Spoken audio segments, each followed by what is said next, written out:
दो वक्त के खाने का उसूल आम शहरी का बड़ा मसला है। अल खिदमत दस्तरखान के जरिए मुल्क के मुतादिद शहरों में खाना फराहम किया जा रहा है। जमात इस्लामी पाकिस्तान के मरकज मंसूरा में अल खिदमत दस्तरखान के नाम से ये यहाँ पर दस्तरखान बनाया गया है। यहाँ पर 10 रुपए की 3 रोटियाँ और 10 रुपए का सालन देते हैं। अल्लाह का शुक्र है कि खाने का मयार किसी बड़े होटल से कम नहीं, और इलाके के जो सफ़ेद पोश लोग हैं अल्लाह रब्बुल इज़्ज़त ने उनका भरम रख लिया है, और वो जमात इस्लामी पाकिस्तान के लिए अच्छी ख्वाहिशात का इजहार कर रहे हैं। लाहौर में जमात इस्लामी के मरकज मंसूरा के बाहर मुल्तान रोड पर गरीब, नादार और मुसाफिरों के लिए अल खिदमत दस्तरखान काम कर रहा है। अल खिदमत दस्तरखान में गरीब शहरी इंतहाई कम नर्ख पर मेयारी खाना खाते हैं।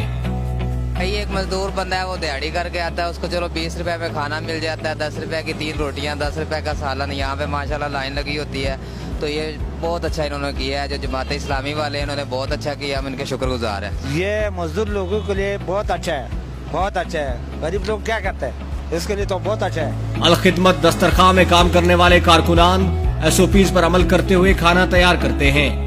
इस दस्तरखान में रोजाना 700 जबकि माहाना 21,000 अफराद मुस्तफीद हो रहे हैं।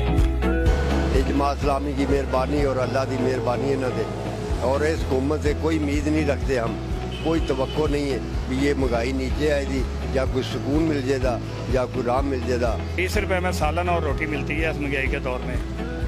हम गरीब आदमी हैं, इधर से ले जाते हैं, खा लेते हैं। हमारे मुआशरे में भी ऐसे सफेद पोश अफराद मौजूद हैं जो दूसरों के सामने हाथ फैलाने को मायूब समझते हैं। जमात इस्लामी ने अपना खाने का प्रोग्राम दिया हुआ है इस महंगाई के दौर में। ये बहुत अच्छा है प्रोग्राम। 20 रुपए में हमें रोटियां भी और सालन भी मिलता है। मैं दुआ करता हूँ अल्लाह पाक के इनको और हिम्मत और तौफीक दे। अल खिदमत दस्तरखान ऐसे अफराद का भरम कायम किए हुए है। इस दस्तरखान से अभी तक 95,000 अफराद मुस्तफीद हो चुके हैं। अल खिदमत दस्तरखान का यह सिलसिला मुल्क भर के दीगर शहरों में भी जारी है।